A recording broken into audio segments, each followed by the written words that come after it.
നിൻരുതിരമതിനാൽ പ്രതിഷ്ഠിച്ച ജീവ പുതുവഴിയാ, നിൻരുതിരമതിനാൽ പ്രതിഷ്ഠിച്ച ജീവ പുതുവഴിയാ, നിന്നടിയാർക്കു പിതാവിൻ സന്നിധി വന്നിടാമേ സതതം, നിന്നടിയാർക്കു പിതാവിൻ സന്നിധി വന്നിടാമേ സതതം.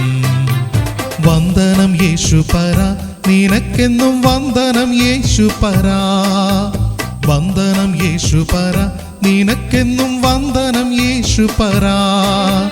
വന്ദനം ചെയ്യുന്നു നിന്നടിയാർ തിരുനാമത്തിനാദരവാ,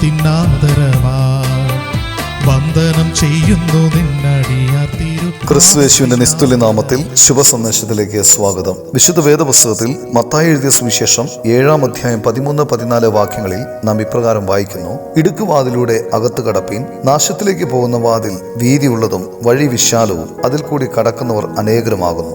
ജീവങ്കിലേക്ക് പോകുന്ന വാതിൽ ഇടുക്കവും വഴി ഞെരുക്കവുമുള്ളത്, അത് കണ്ടെത്തുന്നവർ ചുരുക്കമത്രേ. വീതിയുള്ള വാതിലും വിശാലമായ വഴിയും മനുഷ്യൻ ഇഷ്ടപ്പെടുന്നു, ആ വഴിയിൽ തടസ്സമൊന്നുമില്ല. പാപത്തിന്റെ പാതയും അതിന്റെ അനന്തരഫലങ്ങളും ഇതിന് സമാനമാണ്. വഞ്ചനയും മോഷണവും നടത്തി സമ്പത്തുണ്ടാക്കുന്ന ഒരു വ്യക്തി ആ പണം ഉപയോഗിച്ച് വലിയ വീട് പണിയുന്നു, കാർ വാങ്ങിക്കുന്നു, വളരെ ആനന്ദത്തോടെ ജീവിതം നയിക്കുന്നു. സമ്പാദ്യത്തിൽ നിന്നും ചെറിയൊരു തുക ദേവാലയങ്ങളിൽ സംഭാവന ചെയ്യുന്നു, കൂടാതെ ചില പാവപ്പെട്ടവരെയും സഹായിക്കുന്നു. എന്നാൽ ദൈവമുമ്പാകെ ചെയ്ത പാപത്തിന്റെ ശിക്ഷയിൽ നിന്ന് അവന് രക്ഷപ്പെടാൻ കഴിയുമോ? വീതിയുള്ള വാതിലും വിശാലമായ വഴിയിലും ആയിരിക്കുന്നു എന്നതിനാൽ ഒരുവന് പാപത്തിന്റെ ശിക്ഷയിൽ നിന്ന് ഒഴിഞ്ഞിരിക്കുവാൻ കഴിയില്ല. അവന്റെ അന്ത്യം നിത്യ നരകത്തിലാണ്.